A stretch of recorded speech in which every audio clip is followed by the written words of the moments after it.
Hello, I'm Scott Norman, and welcome to the third edition of the Texas Builders Report.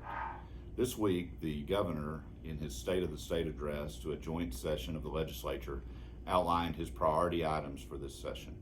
That is important not only to state as a marker the issues of importance to him, but also procedurally allows the legislature to take up bills relating to those emergency items in the first 60 days, where other pieces of legislation are prohibited from passing. There were 5 emergency items, 3 of high importance to our industry.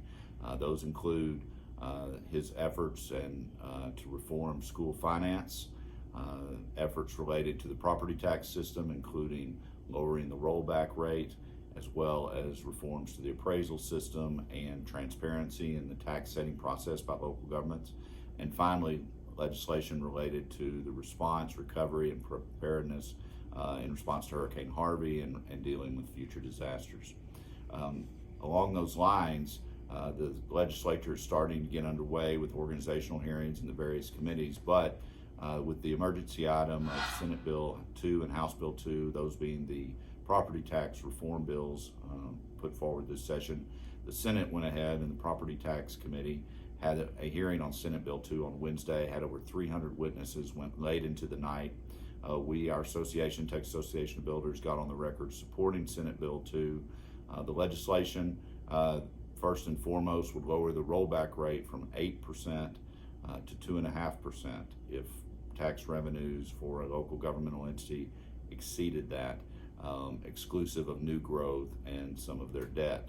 It only applies to governmental entities who have a combined tax revenues from property tax and sales tax revenues of $15 million or greater.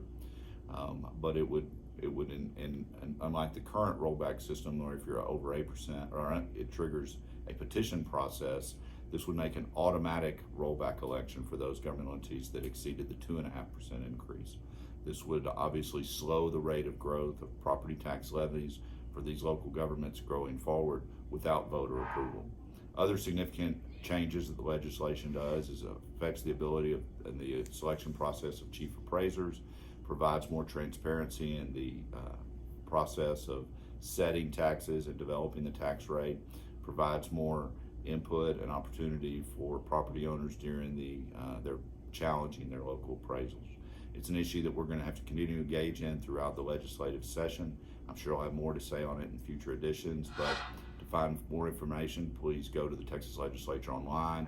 I invite you to go to our website for further issues and information on our top priorities this session, as well as follow us on social media. Thank you very much.